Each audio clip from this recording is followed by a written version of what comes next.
Assalamualaikum warahmatullahi wabarakatuh. Kembali kita bahas videonya Bang Heri Bras yang belum tuntas, saya bahas ya. Terutama di sini bagian khususnya adalah tentang perkara-perkara yang menurut teman-teman Salafi Wahabi adalah sesuatu yang bid'ah. Padahal itu kalau mau dicari dasar dan dalilnya itu ada di dalam Al-Quran dan Sunnah dan sesuai dengan pendapat para ulama. Tetapi tetap ngotot teman-teman Salafi Wahabi menganggapnya sebagai sesuatu yang bid'ah, bahkan bid'ah mungkaroh atau sesuatu yang bukan mendapatkan pahala tetapi malah mendapatkan dosa, ketika mengerjakannya. Nah, karena Bang Heri Peras ini sudah berhijrah dari Aswaja menuju Salafi dan itu adalah haknya dan dia mengatakan bahwa mendapatkan kebenaran di situ ya terserah. Tetapi kan, orang juga bisa mendapatkan kebenaran di Aswaja begitu, tergantung dari bagaimana menganalisis dalil-dalil yang ada. Baik, kita dengarkan dulu video dari Bang Heri Pras berikut ini. Bagaimana cara merawat orang yang sudah meninggal sebelum dia meninggal ketika sakratul maut atau setelah sakratul maut? Bagaimana cara merawatnya dari memandikannya, mengkafaninya, menyolatinya, menguburkannya, mendoakannya? Komplit Nabi Muhammad SAW telah mengajarkannya kepada kita. Tetapi oleh golongan tertentu, seolah-olah ajaran Nabi Muhammad masih kurang. Yuk kita kumpul-kumpul, yuk kita makan-makan bersama, baca Quran bersama, agar apa? Si mayit itu mendapatkan transferan pahala dari kita. Pertama, mengenai ajaran Islam yang sudah komplit, itu sangat benar sekali sehingga tidak perlu untuk ditambah-tambah. Hanya saja masalahnya dari teman-teman Salafi Wahabi ini adalah sesuatu yang ada dalilnya dianggap sebagai sesuatu yang bid'ah. Jadi mereka yang menuduh dan mereka yang menghakimi tanpa mau melihat dalil-dalil yang sudah dipaparkan oleh para ulama. Salah satunya misal tahlilan ya. Tahlilan apa sih isinya? Yang pertama adalah ihda'us tsawab ya, menghadiahkan pahala bacaan Al-Qur'an kepada mayit. Dan ini adalah sesuatu yang mustahab ya, sesuatu yang disunnahkan, dalilnya sangat banyak, tetapi mereka tidak peduli itu ya. Kemudian isinya apa lagi? Berzikir bersama-sama atau berzikir berjamaah.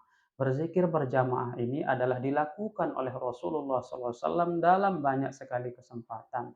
Jadi bukan sesuatu yang bid'ah, itu ada dasarnya. Nah, kemudian apa lagi? Mendoakan, ya, mendoakan orang yang telah meninggal dunia. Mendoakan orang yang telah meninggal dunia ini banyak sekali ayatnya, banyak sekali hadisnya, banyak sekali keterangan para ulama yang kalau dibaca itu semuanya adalah dalil-dalil yang sangat kuat. Nah, ini semuanya dikumpulkan menjadi satu kegiatan yang disebut dengan tahlilan. Jadi di mana salahnya dan di mana bid'ahnya dan di mana menambah-nambahnya. Itu semua adalah diambil dari dalil-dalil yang ada di dalam Al-Quran dan Sunnah menurut pendapat para ulama salaf. Jadi tidak ada yang seperti dituduhkan Bang Heri Pras itu ya, mengada-ada di dalam agama itu adalah tidak ada, atau menambah-nambah ajaran yang sebelumnya tidak ada itu tidak ada ya. Tahlil ada nggak di dalam agama? Ada. Mendoakan orang meninggal ada nggak di dalam agama? Ada. Gitu ya. Semuanya ada. Nah, itu kita kumpulkan jadi satu, lalu kita laksanakan, kita jadikan sebagai kekonsistenan ya terus-menerus untuk kita lakukan. Kenapa? Karena berbeda kita dengan Nabi. Kalau Nabi, istrinya, anak-anaknya sudah mendapatkan jaminan dari Allah Subhanahu wa taala, gitu ya.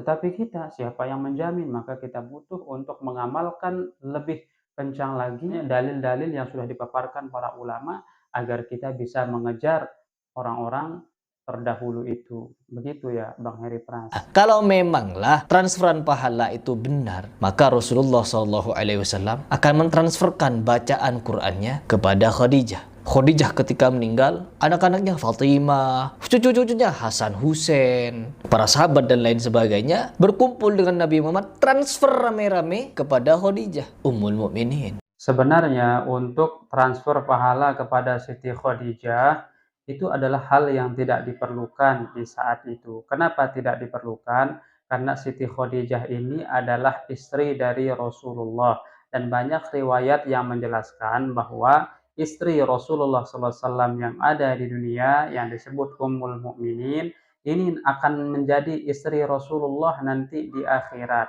Artinya, riwayat itu menjelaskan bahwa mereka telah dijamin oleh Allah Subhanahu wa taala sebagai penghuni surga akan menemani Rasulullah SAW. Jadi untuk apa transfer pahala kepada mereka?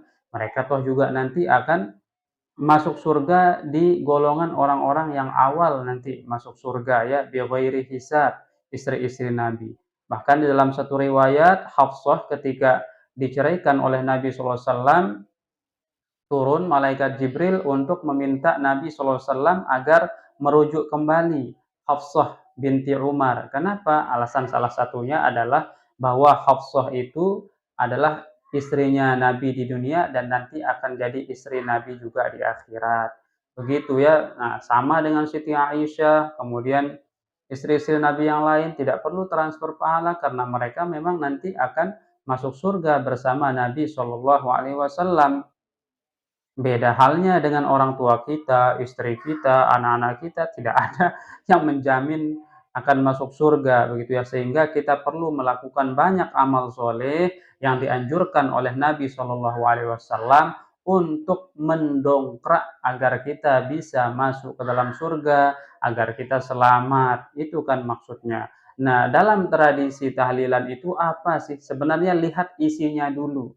Ya, ketika seseorang melakukan tahlilan itu isinya apa? Apakah sesuatu yang dianjurkan oleh Nabi atau tidak? Yang pertama misalnya ihda usawab, ya, mentransfer bacaan atau mentransfer pahala amal soleh, bisa berupa bacaan Al-Quran, bisa berupa sodakoh dan lain sebagainya. Nah, apakah ini tidak ada dalam ajaran Islam? Ini ada, ya, dalilnya sangat banyak begitu. Walaupun khusus untuk bacaan Al-Quran, di situ para ulama ikhtilaf.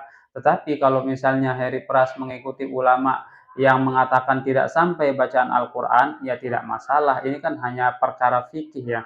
Akan tetapi bagi kami yang meyakini bahwa dalil yang paling tepat itu adalah sampainya pahala bacaan Al-Quran kepada mayit. Dan ini juga banyak para ulama yang menjelaskan ini.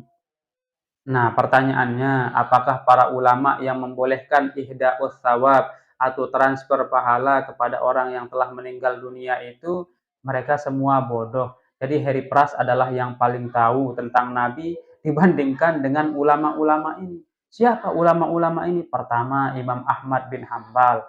Oh, Heri Pras lebih pintar dari Imam Ahmad bin Hambal. Imam Ahmad bin Hambal mengatakan mengirimkan pahala bacaan itu sampai kepada mayit dan bermanfaat untuk mayit. Heri Pras mengatakan ini bid'ah. Berarti Heri Pras lebih alim, lebih hebat dari Imam Ahmad bin Hambal begitu.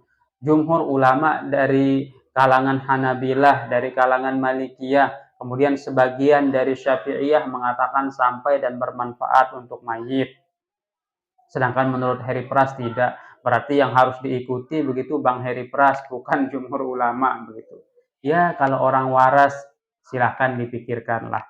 Orang yang masih sehat akalnya silahkan dipikirkan ya, mana yang pantas diikuti. Apakah Bang Heri Pras dan sekelompok dari teman-teman Salafi Wahabi yang mengatasnamakan dirinya salaf, ataukah ulama salaf beneran gitu. Seperti Imam Ahmad bin Hambal mengatakan sampai, kemudian jumhur dari Malikiyah, jumhur dari Hanabilah, sebagian dari mazhab Syafi'iyah mengatakan bacaan pahala Al-Quran yang diniatkan untuk mayit itu mereka mengatakan itu sampai.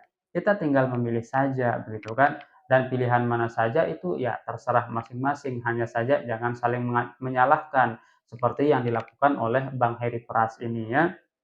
Jadi dia baru belajar agama, tidak melihat ibarat para ulama, dia menyalahkan amaliyah orang yang sebenarnya itu adalah amaliyah yang didasarkan dari pendapat-pendapat para ulama salaf. Jadi tidak sadar Bang Heri Pras ini menyalahkan ulama-ulama salaf yang kalau berbicara makom ya jangankan Bang Heri Pras yang awam ya, bahkan ustadz-ustadz kita, guru-guru kita yang sekarang ini tidak ada yang berani mengklaim diri mereka itu lebih baik dari ulama salaf yang berpendapat bolehnya menghadiahkan pahala bacaan Al-Quran, pahala sedekah, dan lain sebagainya itu untuk mayit, begitu ya.